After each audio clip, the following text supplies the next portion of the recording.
Hello guys, welcome back to our channel Pariksha E classes. स्वागत है आप सभी का आपके अपने चैनल परीक्षा ई क्लासेस पर। Guys, UP triple S C आयोग की द्वारा निकाली गई एक नई वैकेंसी के बारे में हम इस वीडियो में बात करने वाले हैं। यहां पर आप देख पाएंगे लेखा परीक्षक एवं सहायक लेखाकार सामान्य चयन मुख्य परीक्षा 2022 पैट के अंतर्गत होने वाली ये 5वीं परीक्षा हो रही है। गाइस, इस वीडियो में हम इसी परीक्षा के संदर्भ में बात करें कि यहाँ पर क्या क्या एलिजिबिलिटी रखी गई है, कौन कौन से कैंडिडेट इस फॉर्म को फिलअप कर सकते हैं, क्या फीस रखी गई, सबके बारे में हम बात करेंगे। वीडियो में आगे बढ़ने से पहले यदि आप हमारे चैनल पर नए हैं तो please subscribe our channel and press the bell icon, ताकि हमारी आने वाली हर एक न्यू एंड इन्फॉर्मेटिव वीडियोस की नोटिफिकेशन आपको सबसे पहले मिल सकें। तो चलिए बात करते हैं इस वैकेंसी के बारे में। तो गाइस, ये जो वैकेंसी है वो 6 जुलाई को नोटिफिकेशन इसका जारी किया गया है एंड यहाँ पर जो शुरू है फॉर्म भरने की डेट वो है 11 जुलाई से, ठीक है। एंड जो आपका सबमिट करने की डेट है यानी आवेदन कंप्लीट करने की डेट है वो है 1 अगस्त 2023। इसके अलावा जो भी आप आवेदन में संशोधन करते हैं, आपका जो भी शुल्क एडजस्टमेंट होने वाला है उसकी अंतिम तिथि यहाँ पर रखी गई है 8 अगस्त 2023। चलिए हम बात कर लेते हैं कि ये जो वैकेंसी है वो किस विभाग और किस डिपार्टमेंट में निकाली गई है। उससे पहले जानेंगे कि यहाँ पर टोटल जो पद हैं वो कितने हैं। तो यहाँ पर आप देख पाएंगे लेखा परीक्षक एवं सहायक लेखाकार सामान्य जो परीक्षा है, सामान्य चयन मुख्य परीक्षा, जो कि आपकी पैट 2022 के स्कोर पर आधारित होगी और इस तरह से ये आने वाली 5वीं वैकेंसी है। इसके अंतर्गत विभिन्न विभागों के नियंत्रणाधीन लेखा परीक्षक के 529 पदों एवं सहायक लेखाकार के 1 पद, टोटल मिलाकर यहाँ पर टोटल 530 पद होते हैं। इनके चयन हेतु भारतीय नागरिकों से ऑनलाइन आवेदन आमंत्रित किए गए हैं। तो गाइस, अब हम बात कर लें कि यहाँ पर कौन से कैंडिडेट हैं जो फॉर्म को फिल कर पाएंगे। तो आप सभी जानते हैं यूपी में ये प्रोसेस शुरू हो गया है कि जो भी पैट एग्जाम देगा केवल वही इस फॉर्म को फिलअप कर सकता है। तो यहाँ पर आपको पैट 2022 दिया होना चाहिए, तभी आप इस फॉर्म को फिल कर पाएंगे। फिर उसके बाद आपका स्कोर चाहे कितना भी हो। वैसे मैं आपको बता दूं कि स्कोर कम होने पर आपका यहाँ पर जो मेंस के लिए सिलेक्शन है वो हो पाना काफ़ी मुश्किल है, क्योंकि पैट का स्कोर मिनिमम आपका 75 होना चाहिए। अगर आप यूआर या फिर ओबीसी से बिलोंग करते हैं तभी आप उम्मीद कर सकते हैं कि इस परीक्षा में आपको बैठने को मिल सकता है। तो गाइस, सबसे पहले हम बात करते हैं कि यहाँ पर जो वैकेंसीज है वो कितने पदों पर है और कौन से विभाग में। तो यहाँ पर आप देख पाएंगे विभाग का नाम है निदेशक स्थायी निधि लेखा परीक्षा विभाग, उत्तर प्रदेश प्रयागराज। और ये जो वैकेंसी का नाम है, पद का नाम है लेखा परीक्षक। इनका जो मैट्रिक्स लेवल है वो 5 है और बेसिक पे आप देख पाएंगे 29,200 से 92,300 रुपये जाता है। वैकेंसी इसकी डिटेल आप यहाँ पर देख पाएंगे। यूआर के लिए 63, एसटी जो अनुसूचित जाति है, एससी के लिए 28 है, एसटी के लिए 3 है, ओबीसी की 31 सीट हैं और ईडब्ल्यूएस के लिए 13। और इस तरह से टोटल जो पद हैं वो आपके 138 हैं। और ध्यान दीजिए, जो वैकेंसी है वो स्थायी वैकेंसी होने वाली है।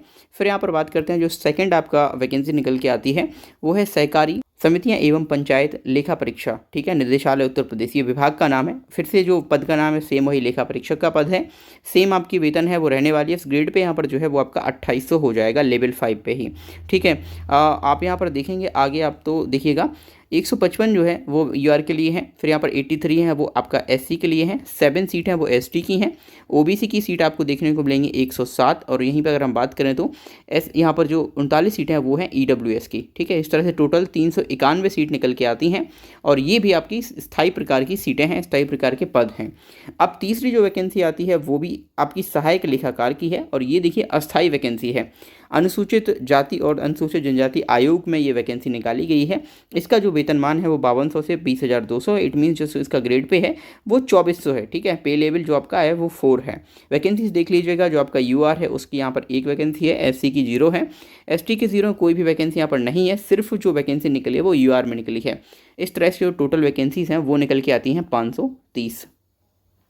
गाइस, अब बात करते हैं यहाँ पर जो विज्ञापित पद हैं उनके लिए क्या अर्हता यानी उनकी जो शैक्षिक अनिवार्यता है वो क्या होनी चाहिए। तो यहाँ पर आप देख पाएंगे पहला जो पद है आपका लेखा परीक्षक का, उसके लिए आपके पास होना चाहिए किसी भी विधि द्वारा स्थापित विश्वविद्यालय से वाणिज्य में स्नातक की उपाधि, यानी आपको कॉमर्स यहाँ पर लेना होगा। अगर आप कॉमर्स में स्नातकोत्तर या फिर कहें कि स्नातक किए हुए हैं तभी आप इस फॉर्म को फिल कर सकते हैं। इसके अलावा आपके पास कंप्यूटर में ओ लेवल का जो डिप्लोमा है वो होना चाहिए, ठीक है। ये आपकी हो गई अनिवार्य शैक्षिक अर्हता है। इसके अलावा आप ध्यान दीजिए, जो कैंडिडेट्स यहाँ पर 12th कॉमर्स से किए हुए हैं वही इस फॉर्म को भरने वाले हैं, ठीक है।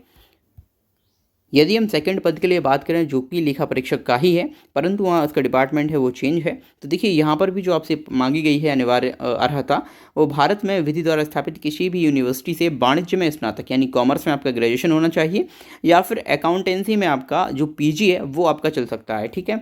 दूसरा देखिएगा दूसरा यहाँ पर है सरकार द्वारा मान्यता प्राप्त किसी संस्थान से कंप्यूटर संचालन में ओ लेवल का प्रमाण पत्र, ये आपके पास होना कंपलसरी, तभी आप इस फॉर्म को भर पाएंगे। तीसरा हम बात करते हैं जो कि सहायक लेखाकार का पद है यूपीएससी और एसटी जनजाति आयोग का। उसमें आपकी अनिवार्य अर्हता मांगी गई है भारत में विधि द्वारा स्थापित विश्वविद्यालय से कॉमर्स में स्नातक की उपाधि होनी चाहिए या फिर किसी भी संस्थान से, भारत के मान्यता प्राप्त संस्थान से अकाउंटेंसी में स्नातकोत्तर का डिप्लोमा यानी पीजी का डिप्लोमा भी आपका मान्य किया जाएगा। दूसरा यहाँ पर ओ लेवल का डिप्लोमा आपके पास होना चाहिए। अब बात करते हैं जो यहाँ पर अधिमानी अर्हता लिखी गई, तो वो सभी तीनों ही जो पोस्ट हैं उनमें सेम अधिमानी अर्हता है कि आपके पास 2 साल का प्रादेशिक सेना में न्यूनतम अनुभव हो या दूसरा आपका राष्ट्रीय कैडेट कोर का बी प्रमाण पत्र प्राप्त किया गया हो। गाइस यदि हम एज लिमिट की बात करें तो यहाँ पर आप देख पाएंगे लेखा परीक्षक एवं सहायक लेखाकार के पदों पर सीधी भर्ती के लिए आपको 1 जुलाई को 21 वर्ष की आयु प्राप्त कर लेना होगा और 40 वर्ष से अधिक आयु ना हो 1 जुलाई को, यानी 1 जुलाई 2023 को। ठीक है, ये तो आपकी एज लिमिट हो गई है। अब हम बात करें चयन के आधार की, तो ये जो चयन का आधार है वो केवल आपकी लिखित परीक्षा रखी गई है। जो प्रारंभिक आपका शॉर्ट लिस्ट होगा उसके बाद जो आपका मेंस एग्जाम है वो कंडक्ट कराया जाएगा। तो अब हम बात करते हैं इसकी फीस कितनी रखी गई है। यदि हम आवेदन शुल्क की बात करें तो सभी से यहाँ पर आवेदन शुल्क समान लिया जा रहा है। ये केवल शॉर्ट लिस्टिंग किए जाने हेतु शुल्क लिया जाएगा जो कि आपका 25 रुपये होगा। यूआर, ओबीसी, एससी, एसटी सभी के लिए जो शुल्क है वो सेम रखा गया है। जब आप मेंस परीक्षा देंगे जो शॉर्ट लिस्टिंग के बाद होगी, तब आपको मेंस का फॉर्म भरते समय जो आयोग द्वारा निर्धारित परीक्षा शुल्क है वो आपको जमा करना होगा, तब आपका जो मेंस एग्जाम है वो कंडक्ट कराया जाएगा। बाकी उत्तर प्रदेश के सभी कैंडिडेट्स को जो भी जिस कैटेगरी में लाई करते हैं उसी के अकॉर्डिंग उनको रिजर्वेशन भी दिया जाएगा, चाहे वो एज में हो, वैकेंसी में हो या फिर किसी भी चीज़ में हो, सबको यहाँ पर रिजर्वेशन नियमानुसार प्रदान किया जाएगा। आई होप आपको ये जो वैकेंसीज है इसके बारे में सारी डिटेल समझ आ गई होगी। 11 जुलाई से आप इस वैकेंसी के फॉर्म को फिल करना शुरू कर सकते हैं। यदि आपको वीडियो अच्छा लगता है तो प्लीज़ वीडियो को लाइक, शेयर और चैनल को सब्सक्राइब जरूर कीजिए और इसी तरह के इन्फॉर्मेटिव वीडियोस पाने के लिए आप हमारे चैनल को सब्सक्राइब कर लीजिए। Thank you for watching this video. मिलते हैं हम अगली वीडियो में।